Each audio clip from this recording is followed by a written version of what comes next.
Hello, guys. Welcome, everyone. This is the very first podcast for Looking Forward with Vitor Silva. And today we're going to have a very special guest. It's David Rajaraman. I actually recorded a podcast with him. It was my first podcast. It was also his first podcast, I believe, but it was never aired. So I think it was only fair for us to do this right now. And with this podcast, Looking Forward, it's always about learning and developing new skills, and also about looking at the future, looking forward, as to looking excitedly about what's going to happen in the future, but also about to thinking and pondering about the future, and also, and most importantly, executing right now. So, no further ado, David Rajaraman, welcome. Thank you so much for having me. David Rajaraman, welcome. Thank you. Thank you, Vitor, for having me. I know this is our second podcast together. Yeah. And I'm excited. I had fun doing the first one, even though it didn't air, that's all good. I had fun making the first one, and it's cool to get to do this again. Yeah, definitely. So today we're going to talk a little bit about the future, with all this thing going on right now, COVID-19.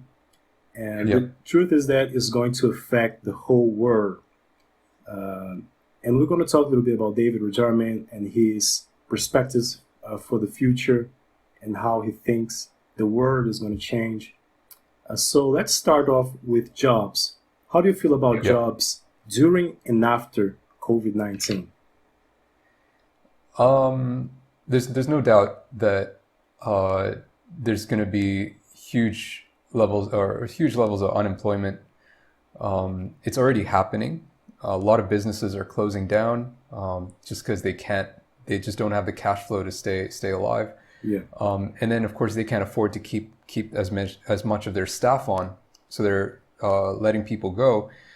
So we've seen that happen already, and I think the biggest difference is going to start with everyone's attitudes towards employment in general. It used to be the case where being employed and having a full-time job was the most secure career option you had. Definitely. A few decades ago, right? Yeah, but I mean, and for good reason. I think it was secure, but I think just what's happened, and even now, you could still say that having a full-time job is still probably the most secure option, rather than taking your own risks and running a business. But I just think that there's so much more emotional backing behind behind people's decision now, especially people who've been burnt by having this strong sense of security, and then having that just have the rug pulled out from under them. And with all of that taken into account, people are probably going to be probably a bit more reluctant to have as much security or to feel as safe with a full-time job, and they might start diversifying their options, start having other streams of income for the just in case kind of scenarios at the very least. If not, they're going to go full on, I'm going to take full control of my career, my income. I'm going to start my own thing. Yeah, definitely. This is so true. Like when you think about scholarships and like universities and colleges in general, if we look at it like a few decades ago, that would be the safest way to go about working, right? Right now, not so much. And what always happens in crisis is that it forces some kind of evolution, right? In every crisis, although it is always bad, there's always some tragedies, things bad that are going to happen, we always evolve when it comes to society. Like if you think about 2008 and the global financial crisis, that's when Uber came up, right? Because people had a lot of cars and they had their cars, but they weren't doing anything with it. So this guy, I don't remember his name actually, the founder of Uber, but he had the idea about using people's car, because they weren't using it. So that's how he came up with Uber. And so it always happens, whether we like it or not. So when it comes to some specific jobs, can you think about anything that you feel like will be maybe obliterated, or new jobs that will come? So all of the traditional office-based jobs, I think, are, even if they don't necessarily get eliminated, I think there's going to be a huge change in how all of that is run. So right now, with the urgency that companies now have to shift to working, to have infrastructure to allow their employees to work from home, and to have that flexibility. A lot of the companies just weren't investing. I mean, we've already had the technology for people to work from home. We've got the internet, and it's definitely more than sufficient. But a lot of companies just weren't investing in that infrastructure with for security reasons, and just because of how costly it is. But now, because of the circumstances, companies are now being forced to get that infrastructure set up in a hurry, because if they don't, then they just basically have to send all their employees home and not do anything, which they can't afford to do. They can't afford to just close shop.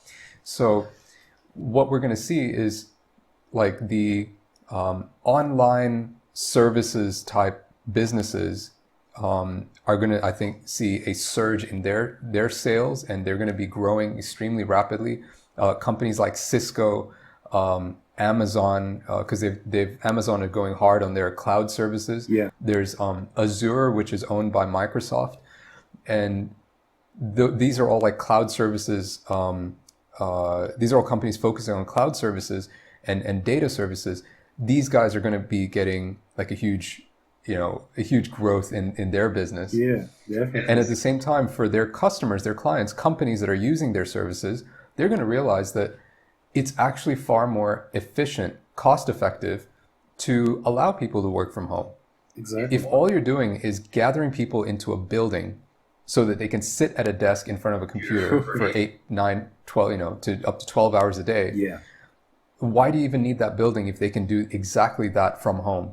Yeah. So you now get to basically downsize your office space, save money on that. Exactly. And then just, pay people, and if you're a company that's paying for people's commute for their transport to and from work, you don't have to cover that either. Then the time that's saved for the employees as well, they don't have to spend an hour in traffic each way. And just kind of having a better appreciation of all the advantages of working from home, that it's also safer, of course. If anyone gets sick, you don't have to worry about them passing that to anyone else. Yeah, exactly. That's going to become the norm, I think. Definitely. And that goes back to what we said before. Working from home, it is a part of evolution, and now we're being forced to do it. Yeah. It is easy to not want to change, right? We as humans, we don't want to change because we want to stay safe, right? But when crisis happens, we are forced to do it. And that's what's happening right now, as you said, because companies are being forced to have their employees work from home. But if you think about it, it's a lot better, a lot safer, as you said, and a lot cheaper. So overall, it's better for everyone. Yep.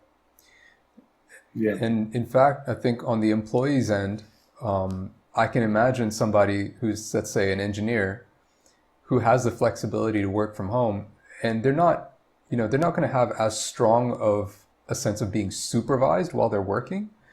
So they're probably going to realize, hey, like, they're going to have a feeling of independence, and perhaps a bit more confidence to even start going the freelance route. So if you're, say, let's say an accountant or a software engineer, any of these things where you can do everything you do just from a computer. For one, if you were to, let's say, have to invest in your own hardware, your own computer, your own home internet service, then you can now see a pathway to becoming an independent freelancer yourself. So I think you're going to see like a surge in the number of, let's say, new accounts that are opened up on websites like freelancer.com or upwork.com, where like engineers are willing to sell their time and their skills, their expertise for like a single project. It could be like a 1 year or 2 year project, and they just say, no, you know what, this is going to be my price. I'm going to work on this one project. they might even then have the freedom to take on multiple projects from different companies if they have the time and resources to do that. Definitely. And that's just going to end up being like a far more efficient way for them to use the hardware that they've invested in, their computer, their home office, so to say. 100% agree. That's what I was going to say with you about the difference between job and work, right? Because a job is when you are employed. A work is work, but when you have work, it's not necessarily a job, right? But there's always work to be done, right? The thing is that we need to change and we need to adapt. And as you said, a lot of us, we are already prepared to work from home and to sell our skills and not to just sell our time, because that's what we do when we have a job, right? We're selling our time rather than our skills. And selling our skills is way more valuable, right? And you can actually name your price when you think about it. Exactly. Yeah. Exactly. It can give you a lot more leverage. So, even if you are still selling your time, because let's say if you are an engineer and you take on, let's say, a 1-year project, you're still kind of making estimates of what it's going to cost you in terms of your time investment. But what you can now do when you have skills is you can leverage that to bargain for or to bargain for a higher price on your time. So rather than your time being worth $20 an hour, if you're an expert in your field in something that's highly specialized and scarce in the market, then you can now quite reasonably ask for several times that, $100 an hour, $200 an hour. Exactly. And as long as the value you provide whoever buys that service from you is worth far greater to them than what they're paying you, then you've got a winning offer. Yeah, definitely. And we can also talk about colleges, right? Like the value of a paper, of having a certificate, was way more valuable. But during and even after COVID-19, this is going to be less and less valuable, because companies are going to be forced to value skills, right? And not just piece of papers. For example, what happens in Brazil a lot is that we have a lot of people who say they speak English, but if you're doing an interview with them, they don't, They simply cannot. And that's something else that is very important, because as the world becomes more and more globalized, we're going to have one language, Not necessarily all the languages are going to disappear, but the universal language, whether you like it or not, is English, right? So how not only important or essential, but how vital English is going to be, right? So that's what I want to talk a little bit about you, because you are actually an English teacher in Japan, right? You help Japanese. I was an English teacher in Japan. Was? Oh, really? Yeah, it was. Since June last year, I've been working just a regular corporate job here. I work in project management, business development for a car sales and distribution company here in this state where I live. Okay. But you still have the skill and you give classes online, right? Yeah. I teach one student online right now. I've lost a lot of my students just because I've limited my availability a lot. Yeah. But there's one student who started taking lessons with me 2 years ago, more than 2 years ago, and he's still taking lessons once a week. So that's really encouraging. I really appreciate it. Yeah, definitely. It's always fun to have lessons with him. Yeah, definitely. Like Michelangelo, man. I know you know Michelangelo, right? We've been having lessons for a while now, and he always mentions you. I appreciate it. He's been following my page right from when I started. So yeah, me too. Yeah. It's been a while. I think he's gonna love it when he sees that we talked about him on the podcast. Yeah. So how do you feel, man, about the importance of learning English right now? Because you can see some people who know they need to learn English, but they postpone it, right? They've been postponing for a while now. And even now, they are postponing. Think, when this is over, I'm definitely going to do it. But how do you feel, man? Should they do it right now? Should they wait? For the longest time, for whatever reason it may be, it could be good reasons or bad reasons, but the fact is that English is the international language. Yeah. And it is the most widely used language across the world.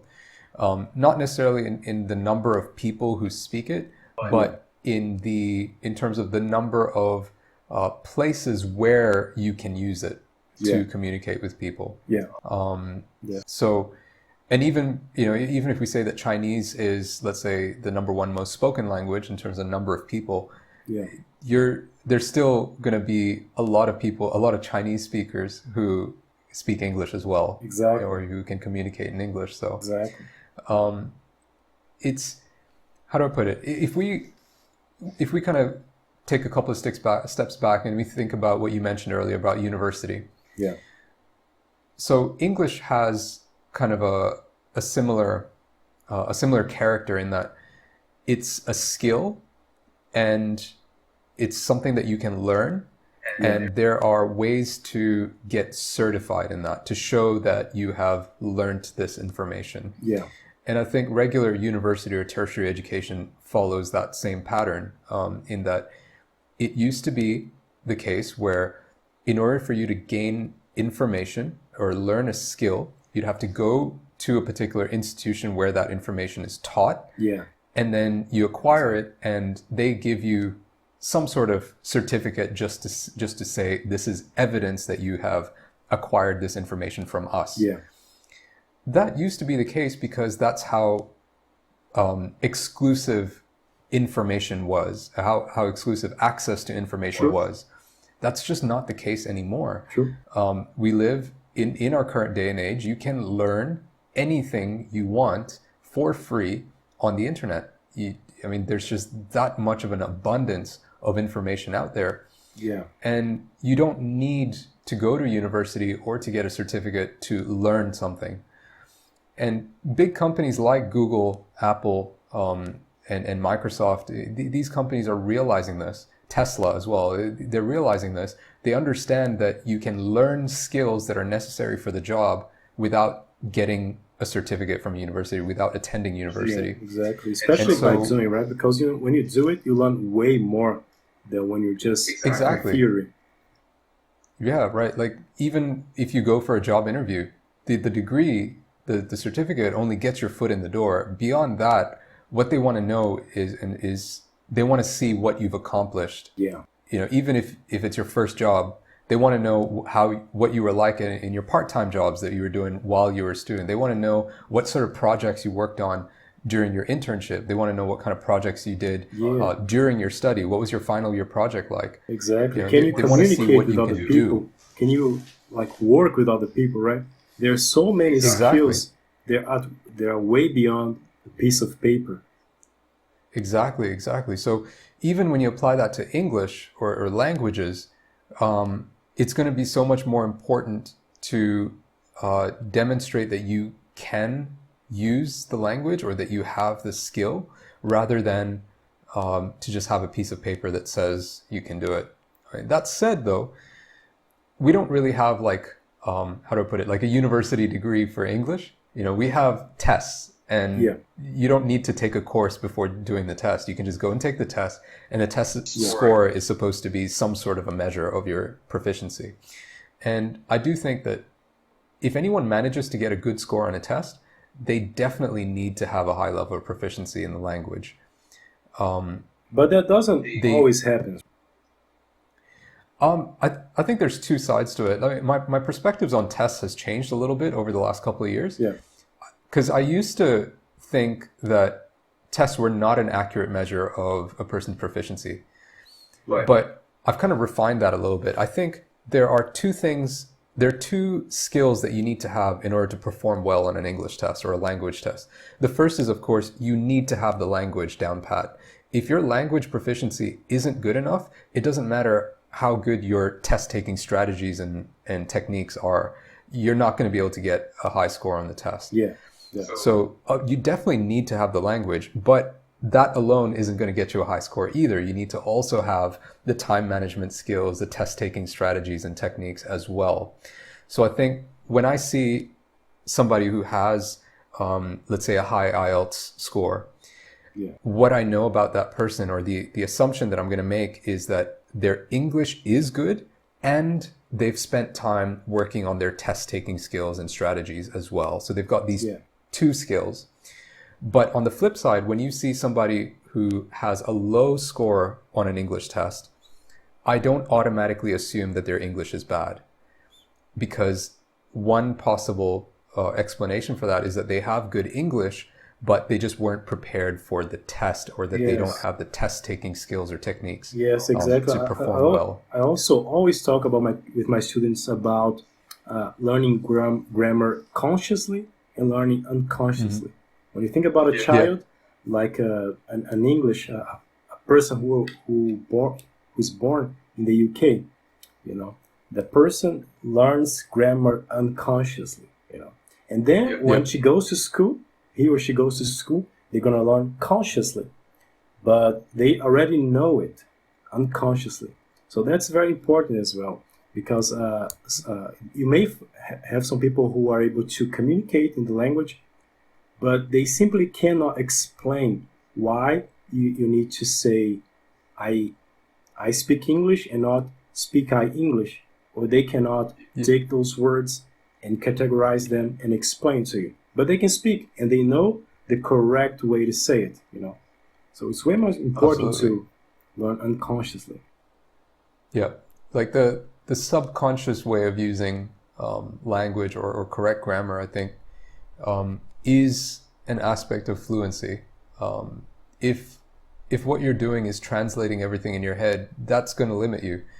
It's fine when you only have to translate like 4 or 5 word sentences, but what happens when you have like, a 30-word sentence with 3 or 4 subclauses in it? It just gets, it's just unnecessarily complicating it just for you. You're complicating it for yourself. Thanks. So my approach to languages has always been to not mix any of the languages that I know with each other, because every language is unique in its structure, in its grammar, in its syntax.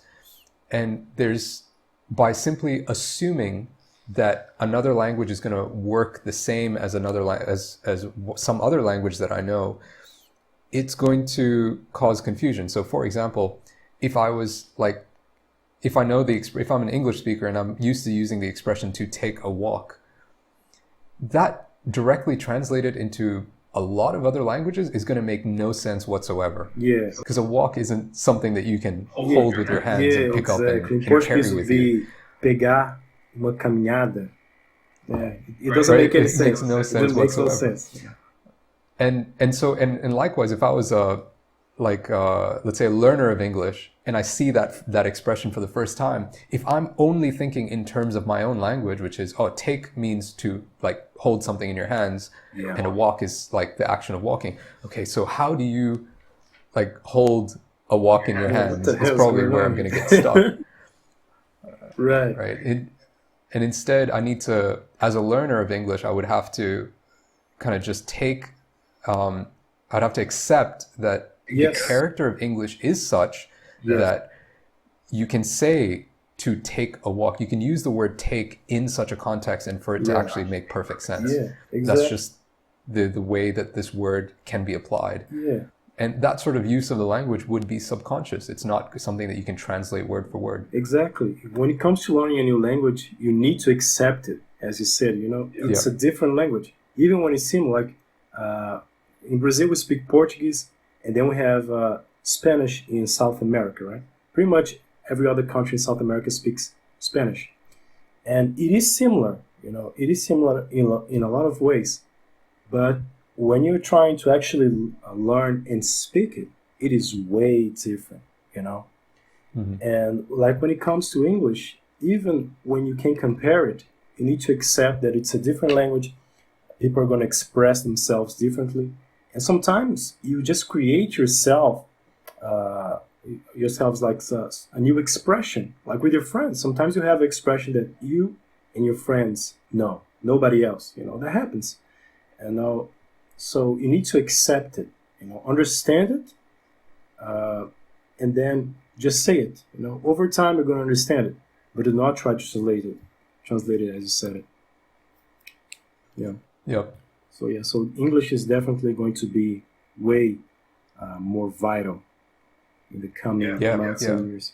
If we relate it back to like how we were talking about the rise in the number of freelancers and how it's going to become like the job market isn't going to be like all about full-time employment. It's just going to be a marketplace of skills for individual projects. Then that means that through the internet, we now have a global employment market. It's no longer going to be restricted by borders. Exactly. I could be in Japan and I want let's say I want this particular project created. I could hire like team members from all over the world. Let's say somebody from Brazil, someone from Argentina, another person in Europe, and it's way cheaper sometimes. On the same project. Way cheaper sometimes, like in India. Yep. Not just in India, but you also have some other countries like nearby that they don't charge a lot, right? Yeah. So if you go to Fiverr, for example, you can get a game. Like you can pay for a game, your own game. You can make money off of it. Like you're gonna pay $100, $200. The person is going to develop. Someone is going to take their time, develop a whole app for you, and you only have to pay $100. Whereas if you try to do that in Brazil or in America, you would have to pay way, way more than that, right? Yeah. So it just makes sense, and also in Fiverr, actually, it's only in English. Yeah. And I was actually looking for it, like if maybe a couple of my students who are just starting to learn English and they don't speak English yet, if maybe they could try to do something, because I want to help them somehow, right? Because some of them, they're just starting out right now. And also some of my followers on Instagram who don't yet speak English. But it's only in English, So that just goes to show you how vital and more vital it will become English, So you need to learn, There's no excuse for it. Well, man, we're going to wrap it up right now. Thank you so much for joining me for my first podcast and for our first podcast for the second time, right? Yeah. Thank you. No, Vitor, thank you. I'm really glad that I got to do this with you. I appreciate you inviting me, and it's an honor to be the first one again. Yeah, exactly. It is an honor for me, man. And by the way, where can people find you? Speaklikedavid.com. You'll find links to everything that I'm doing, my courses, my online lessons. I'm not really promoting the online lessons, but my courses, my social media, everything I'm doing is on speaklikedavid.com. Awesome. Or at speaklikedavid on your Instagram, right? Yes, yeah, it's at Speak Like David on everything. Yeah. But I mean, I don't know. Like, I wasn't doing TikTok till about a month ago, and who knows what other new social media platforms they're going to be. Yeah. So, it just makes it easier to just have like a website. People go to the website, they can find me on everything. Yeah, exactly. So, yeah, speaklikedavid.com. Perfect. So, thank you so much for being here. And just to wrap it up, if you could give one advice for someone out there who is maybe fearful about what's going to happen and maybe fearful about this whole job versus work versus skills thing, what would you give? What can you say that you feel like it's the most important thing that maybe they can use or just change their perspective? Yeah, I would say this. If you think that life is a game, you don't get to choose what cards you're dealt, but you do get to choose how you play them. So, as tough as things may be, I mean, I can't just give like one bit of advice to everybody, because my circumstances are actually not as bad. I haven't been affected as much by the pandemic. I still have a job. I still have stability. I'm okay. Yeah. But I know other people have it really tough. And the thing is, what's right for me isn't necessarily going to be right for them.